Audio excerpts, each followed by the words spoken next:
يعني تخيل خلال يومين تحصل 50 مليون مشترك في اليوتيوب. طبعا هاي اتوقع راح تكون معجزة صارت في اليوتيوب، وبالفعل سواها الاسطورة وبالاحرى يعني عمكم كريستيانو رونالدو. طيب خلينا نشوف حسابه اصدقائي، وخلينا نعمل شيء بسيط، نعمل الفرق بينه وبين اللاعبين التانيين. بقول في عندك ميسي، نيمار، امبابي، في كثير لاعبين. خلينا نشوف الفرق بين رونالدو وبين هدول اللاعبين. طبعا رونالدو ما صار له الفيديوهات من يوم واحد، يعني ما صار له يومين، لسه ما صاروا يومين. صار عنده 31 او 32. قبل شوي كنت بشوف كانوا 31، ما بعرف شو صار، يعني 32 مليون. ما شاء الله، يعني رقم جدا رهيب الصراحة. الأسطورة أو عمكم رونالدو يستاهل هذا الرقم. يعني بصراحة معجزة، عن جد معجزة بتصير على اليوتيوب. طبعا مو بس الرقم هذا، شوفوا انت الفيديو والمشاهدات والارقام جدا خيالية.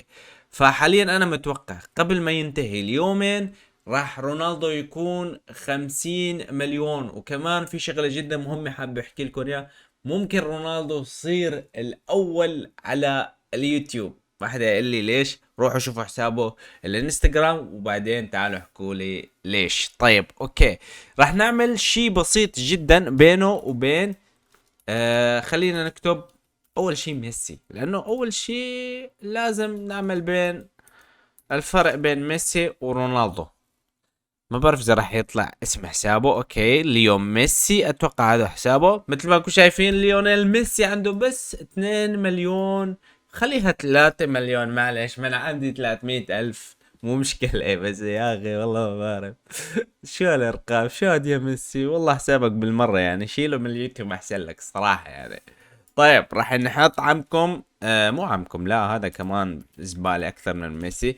نجيبه لنيمار. خلينا نشوف نيمار.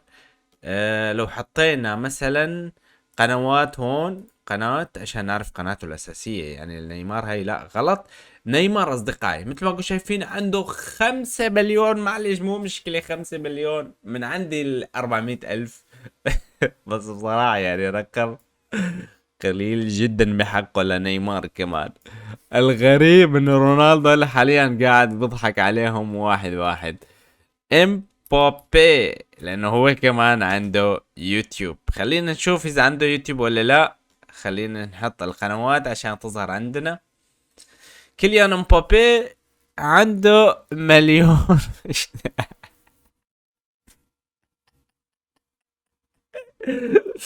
صراحة انا ضحكت اكثر شيء على ليونيل ميسي عن جد يعني. رونالدو دمرهم كلياتهم، يعني تخيل رونالدو بيومين يوصل 32 مليون. ما بعرف اذا حركة ذكية من عنده ولا. هو عن جد يعني انا بالنسبة لي عن جد هو شخص بيستاهل هذا الدعم الرهيب. أه بس اتوقع يعني كان لازم من زمان يسويها، كان هلا موصل ال 100 مليون ممكن. فحسب توقعاتي اصدقائي، حسب توقعاتي يعني انا متوقع رونالدو راح يكون الاول على اليوتيوب. وراح تشوفوا هذا الشيء راح يصير ايمتى ما بعرف، يمكن خلال نهاية هاي السنة يعني ممكن، حسب ما عم شوف يعني. واكتبوا لي رأيكم تحت بالتعليقات. هيك نكون وصلنا لنهاية الفيديو. سلام عليكم.